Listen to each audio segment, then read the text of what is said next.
Hey there, let's take a look at some cheat codes for the widest mixes possible.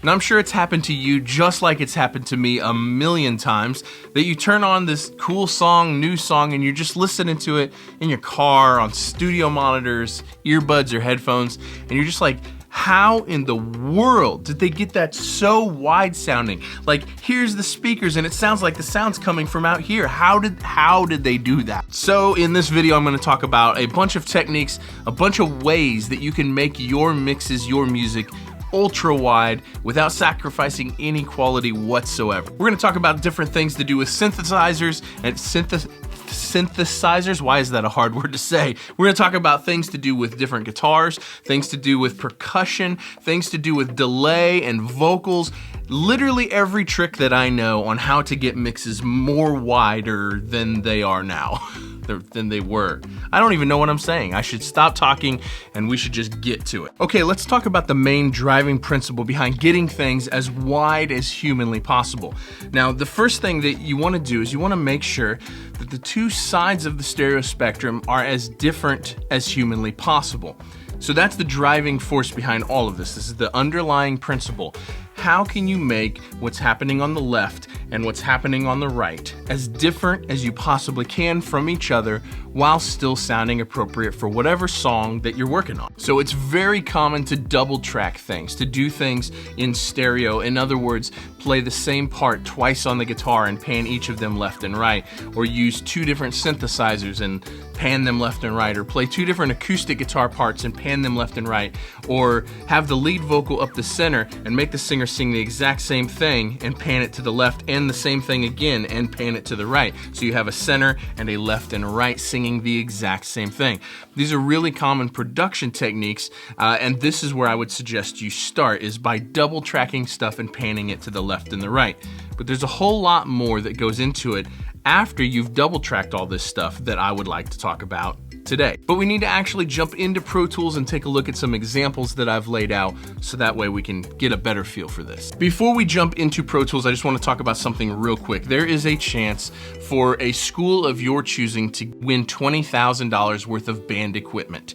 Now, there's a link in the description below where you can enter a school of your choosing to win this.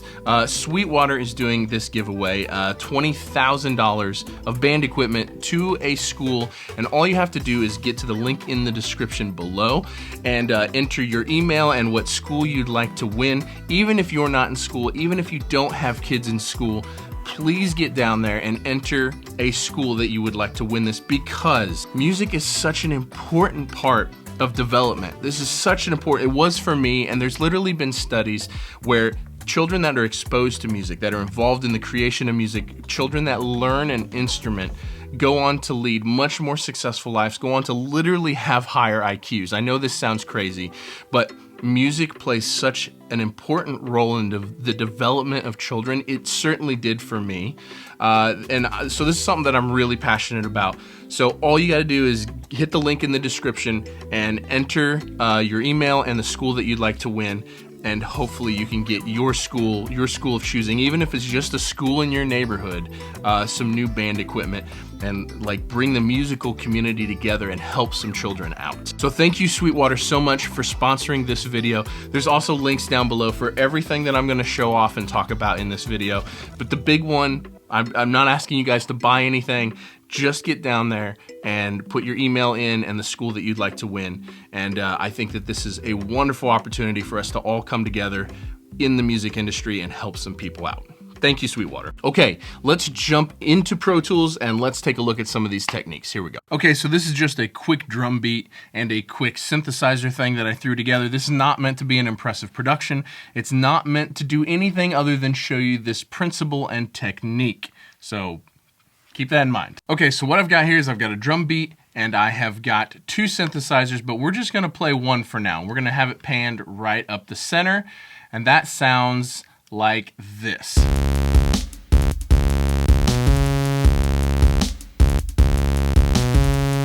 Super basic and simple.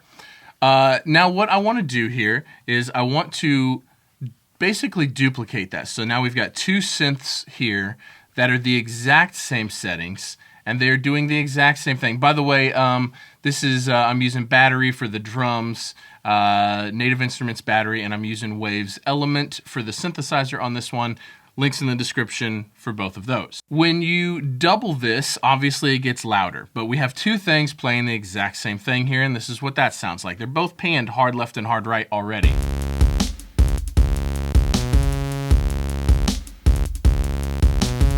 Sounds exactly the same as it did to begin with. Why? Because they are exactly the same. So even though we have two things and we've panned them hard left and hard right, there is no sonic difference. It gets louder, but there is no sonic difference when you do that. So to show this principle, what I'm going to do is I'm going to take one of these synthesizers and I'm just going to start tweaking the settings on one, just one. I'm only tweaking the settings for the one on the right-hand side. And I want you to listen to how, as I tweak and as I make this synthesizer more different, as I change more things, the sonic character continues to get wider and wider and wider. All right, here we go.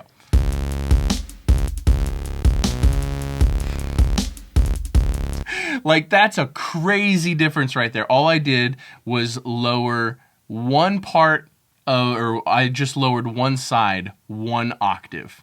Let's listen to that difference again. Shift one of them down an octave. Like, it goes from being perfectly in the center to crazy wide. Okay, let me just watch me continue to work through this for a second. Here we go.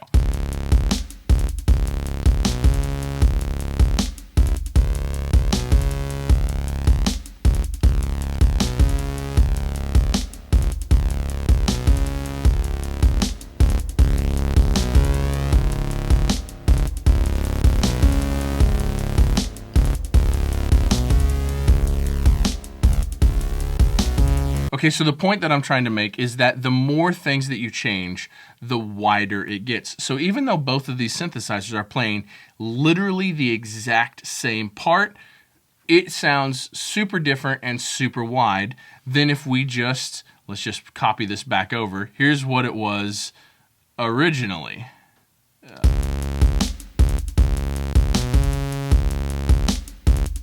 Like, that's crazy. So maybe we go like this and we just shift two things.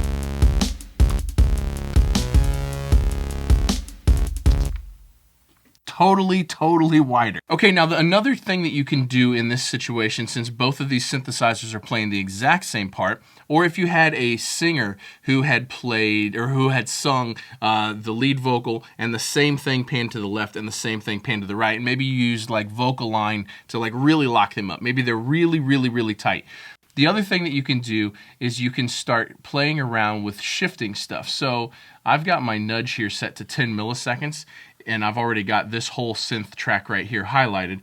If I just shift this 20 milliseconds,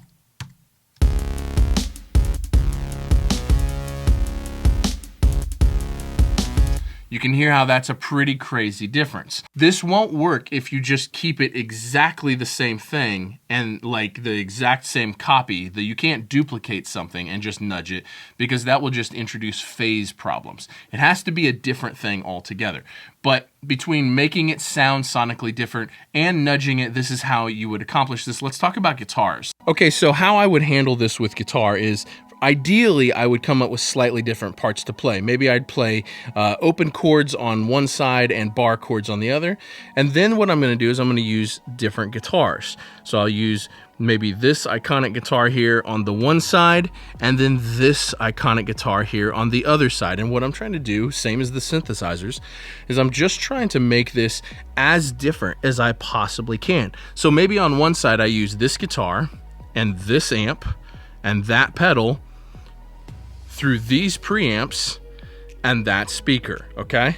And then maybe the other side, I play something slightly different, and I use this guitar through that pedal, through this amp, through these preamps, through that speaker right there. And so what this does is this literally makes it as different as humanly possible, because I'm using different guitars, I'm playing different things, I'm using different pedals, I'm using different amps, I'm using different speakers, I'm using different mic preamps. You just change as much stuff as you can possibly change. Okay, the other thing that I'll commonly do, and I've talked about this in other videos, I will commonly use two different microphones within the same production. Sometimes I'm using that SM7B back there, but generally speaking, like what I've been doing lately is I'll track a lead vocal on this Manly, and then I will track a backing vocal or the harmonies on this brand new Lewitt LCT 1040.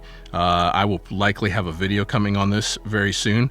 This is a bananas microphone, and spoiler alert, the power supply is crazy too. But my point is just, I will track lead vocals on a microphone like this, and backup vocals on a microphone like this, and sometimes I'll even like do a third microphone like the SM7B for like harmonies and stuff, and making things as differently as I can possibly make them.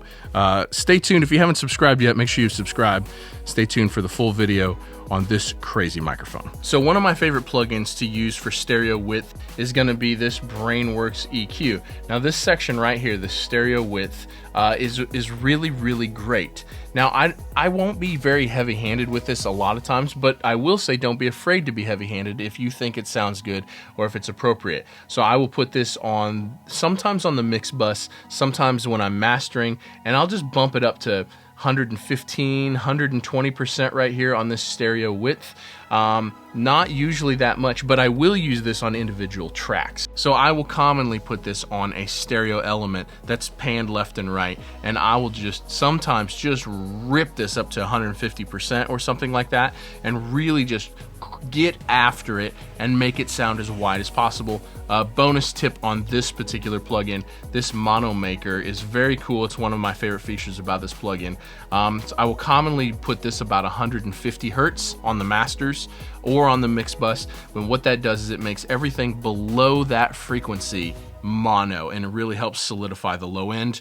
Bonus tip, nothing to do with stereo wideness, but really cool thing about this plugin. Okay, so let's go over stereo effects a little bit. So one of the things that I want to do is just add a stereo delay to this. Now, I've got Valhalla delay pulled up here. You can use whatever delay you want. So I've got it set for a single 1/8 note delay, and we're just gonna, let's just throw it on there and see what it sounds like. So we're gonna add a bus 1 and 2. We're gonna set that to unity. We're gonna copy that over to the other. And let's see what it sounds like here. Come on, mouse.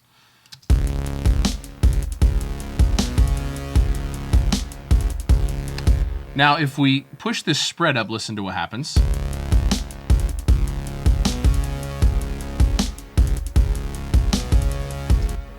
Got much wider. Let's see if we change this to dual, and let's change this to a dotted 1/8. Let's see what that sounds like.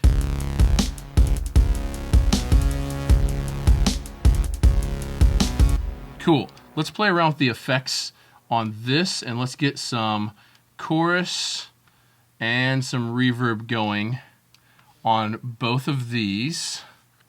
And we're just gonna kinda just pump up some reverb and some delay on both of them.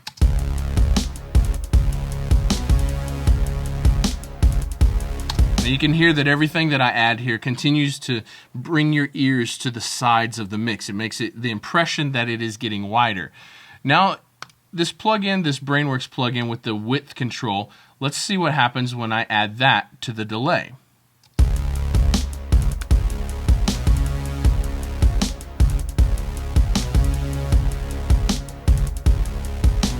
So that is one of the ways that I would incorporate some stereo effects into getting something to sound wider than it actually is. Don't forget to check the links in the description below for the gear that I talked about, the plugins that I talked about. Don't forget to hit the link in the description below to enter a school of your choosing to win $20,000 of band equipment. Thank you, Sweetwater, for sponsoring this video. If you want more in-depth content like this, there's a Patreon, a link to my Patreon down below as well, where I go into super in-depth mix tutorials, mix breakdowns, where you get to see every single plugin, every piece of hardware, every setting for popular songs that I've mixed, and like music business advice. There's cool merch, t-shirts, hoodies, lots of cool stuff on the Patreon. Check the Patreon out if you're interested in more tutorial style content. That's it. I hope you guys learned something from this. I hope that this helped you.